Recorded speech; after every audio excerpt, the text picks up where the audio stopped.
로사의 책방 가족 여러분 안녕하세요. 책 읽는 즐거움의 로사입니다. 오늘은 최원현 작가의 종소리와 발걸음 소리 두 편의 수필을 소개해 드리겠습니다. 작가님은 수필가이며 칼럼니스트, 문학평론가인데요. 한국수필가협회 이사장을 역임하셨고 현재 수필과 문학단체 요직을 맡고 계십니다. 작품으로는 그냥 내 향기 내기 등 다수의 수필집이 있으며 중고교 교과서의 햇빛 마시기 등 여러 편의 작품이 수록되어 있습니다. 종소리라는 작품은 작가님이 외가에서 자라며 자신을 키우셨던 가족 구성원들에게 받았던 지극한 사랑에 대해서, 발걸음 소리는 가족은 어떤 끈으로 연결되어 있어 밤길이든 어느 곳에서든 가족의 소리를 느낄 수 있다고 하셨습니다.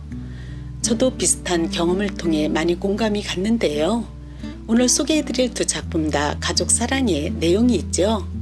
그럼 작가님의 작품 속으로 들어가 볼까요? 발걸음 소리부터 낭독해 드리겠습니다.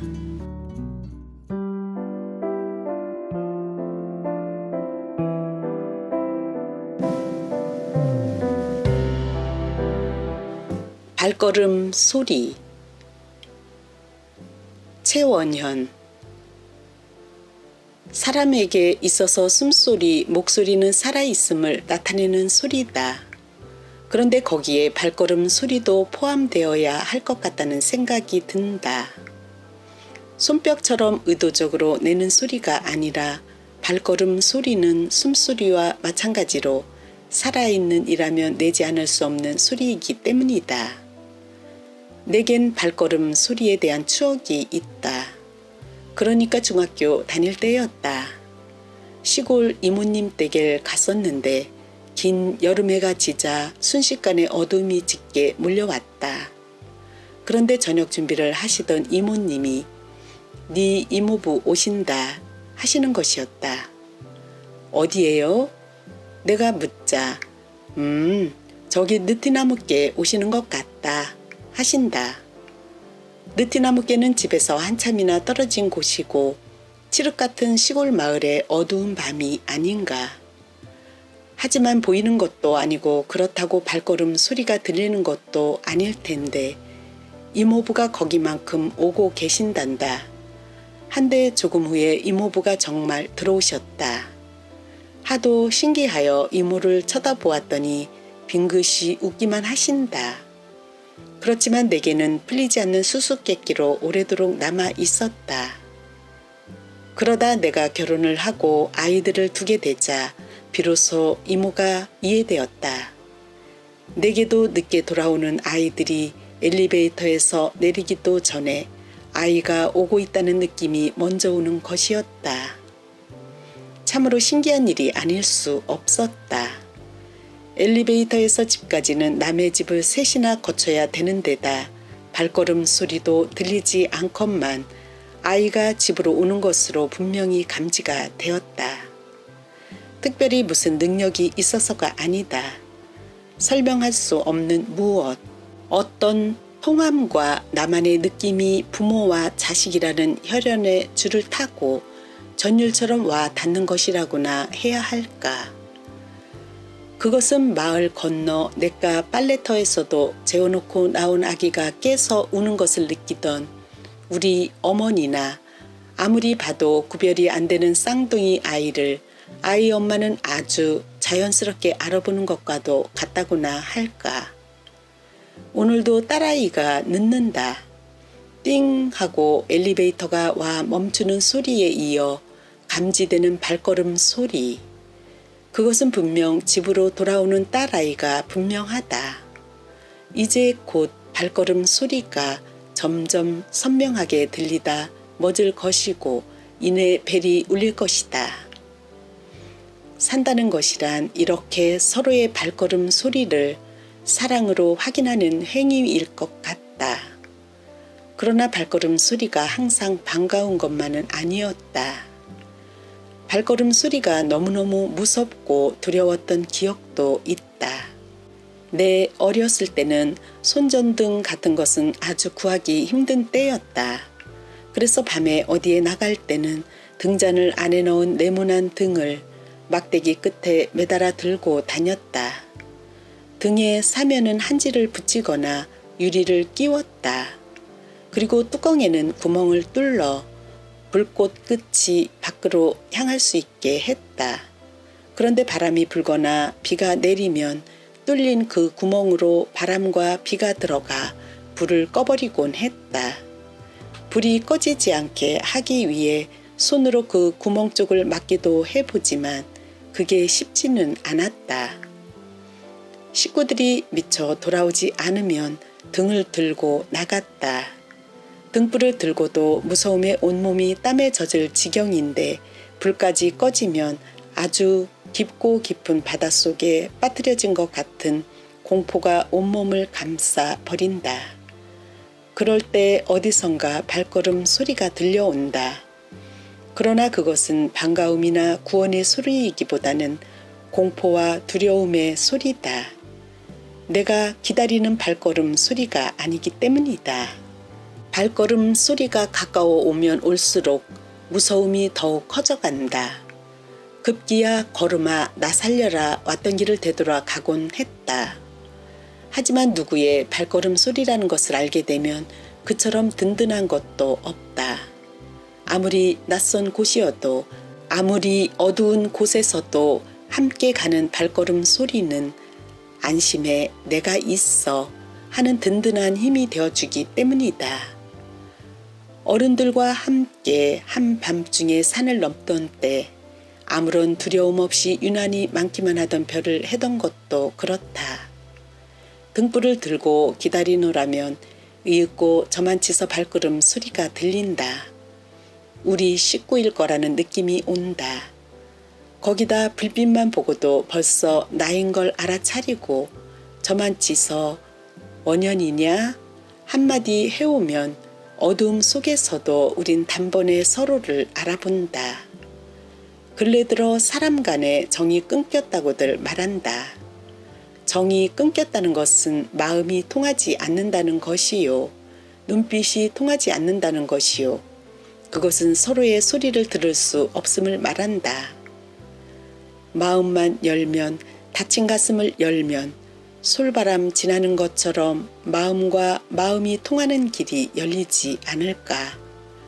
그러면 꼭 가족만의 발걸음 소리가 아니더라도 다가오고 또 멀어져가는 발걸음 소리로 서로 마음이 통하고 정겨움이 통하지 않을까.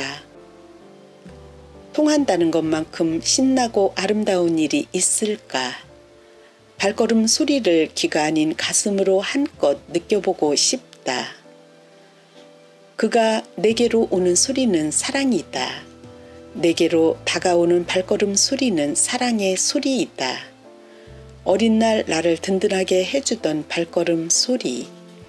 부부간의 사랑이 넘치던 이모님네처럼 나도 다른 사람에게 반갑고 힘이 되어주는 발걸음 소리가 되어주고 싶다.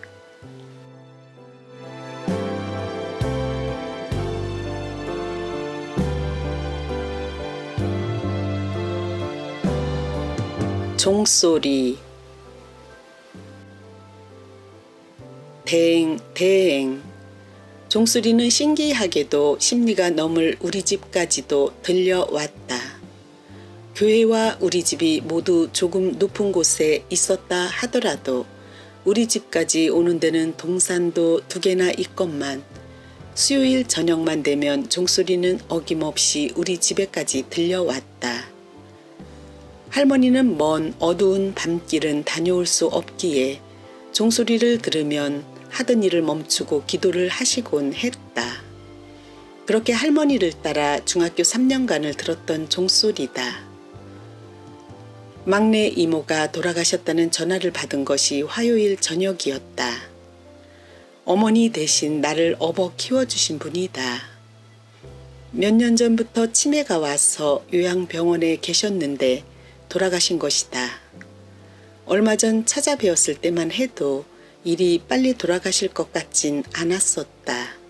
하지만 기름기가 다 빠져나가 뼈와 가죽만 남은 가느다란 몸매와 얼굴은 돌아가신 외할머니가 앉아있는 것이라 할 정도로 똑같아 나를 놀라게 했다.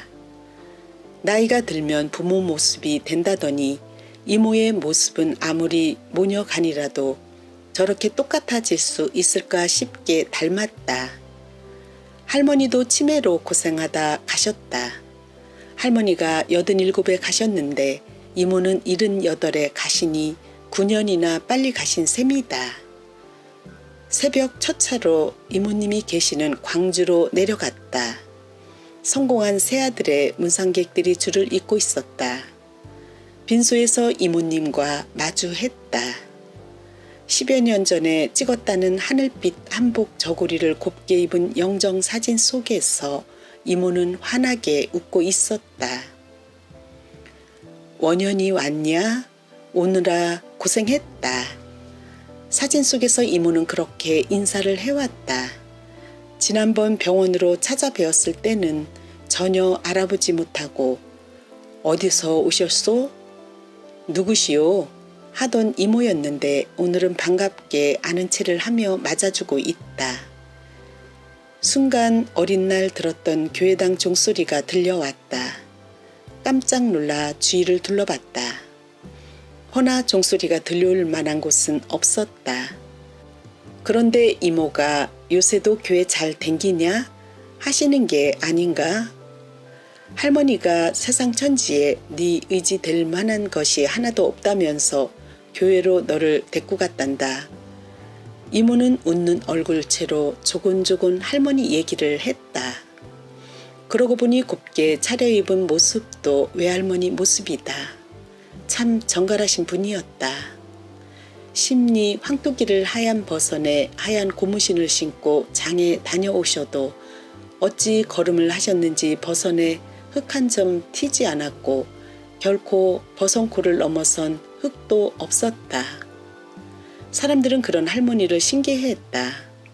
그러나 세월의 장사는 없다더니 연세에 들어가며 자신이 누군지도 잃어버렸다. 그 길이 뭐가 그리 좋다고 이모가 또 그 길까지 따라 걸었다. 해서일까 내 어린 날 들었던 종소리로 나를 일깨우고 있다.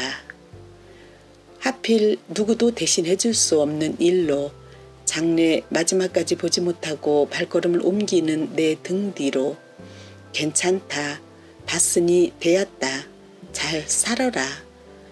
이모의 목소리가 종소리처럼 들려왔다.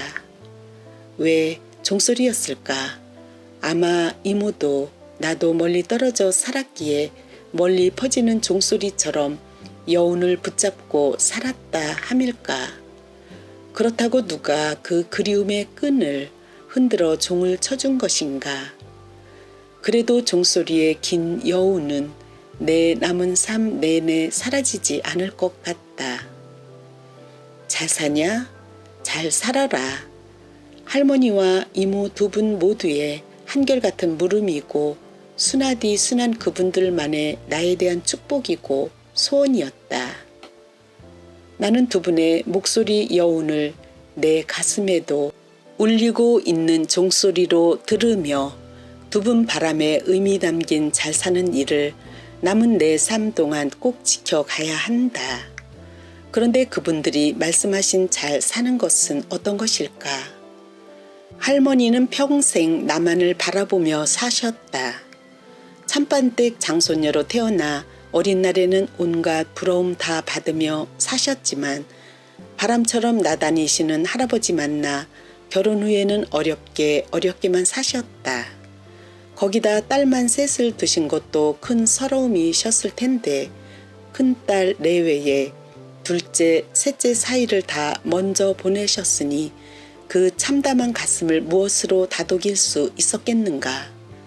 그런 큰딸이 홀로 남긴 3살짜리 유일한 피부치인 나를 보는 할머니의 눈시울은 한시도 마를 날이 없었을 것이다. 조금만 더 철이 드는 걸 보고 죽었으면 좋겠다고 노래처럼 말씀하셨던 그 걱정 속 할머니의 성화로 일찍 결혼했던 나는 다행히 남매를 두게 되었고 딸과 아들은 내게 5이나 되는 손주를 안겨주었다. 그 딸아이의 큰애가 초등학교에 입학하는 것까지도 보고 가셨으니 당신의 모든 염려는 기우가 되었다.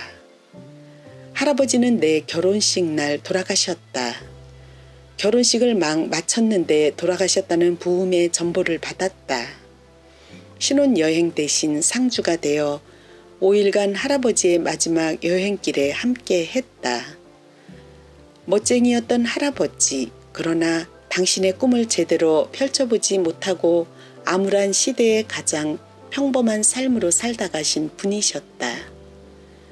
내게는 참으로 엄하셨다. 행동거지 하나, 사람의 도리 하나하나 어린 가슴에 못이 박히도록 심어주셨다. 그러고 보면 할아버지와 할머니는 지금까지도 내 삶의 방향을 인도하고 계시는 게 분명하다. 할머니나 할아버지 그리고 이모의 내게 대한 바람은 오직 잘 살아라 였다. 그 잘과 살아라의 의미를 아직까지도 제대로 다 이해하지 못하지만 언제나 은은한 종소리처럼 긴 여운으로 내 가슴속을 울리고 있는 말씀이다. 이모는 내 어머니에 대한 마지막 끈이었다. 그 끈도 이젠 끊긴 것이다. 그러고 보면 이젠 그때의 교회당 종소리도 요즘엔 들을 수 없다. 그냥 시간 되면 교회도 알아서 가고 오라고 하지 않아도 갈 줄 안다. 그러나 오라거나 그렇지 않거나 관계없이 종소리가 울리면 그 종소리의 의미를 생각했었고 한 번쯤 마음도 가다듬었던 옛날의 그 종소리. 이모님은 마지막 가시는 길에서까지도 내게 그 종소리를 상기시키셨는데 사실 이모님이 내게 들리던 마지막 종소리였을 것 같다. 그 종소리마저 끊긴 지금 이제는 그 종소리의 여운으로나 살아야 할까. 하늘색 한복 저고리를 입고 고운 미소로 나를 보던 이모님. 수요일 저녁이면 들려오던 종소리에 손 모으고 나를 위해 기도하시던 할머니. 행동거지 하나하나 조심하라며 가르침 주시던 할아버지. 지금 생각하면 그 모든 게 다 나를 바로 세워주던 종소리였다. 그런데 긴 여운으로 들려오던 그 종소리조차 이젠 자꾸만 놓치는 것 같다. 그런 나는 누구에게 얼만큼의 어떤 종소리가 되고 있을까?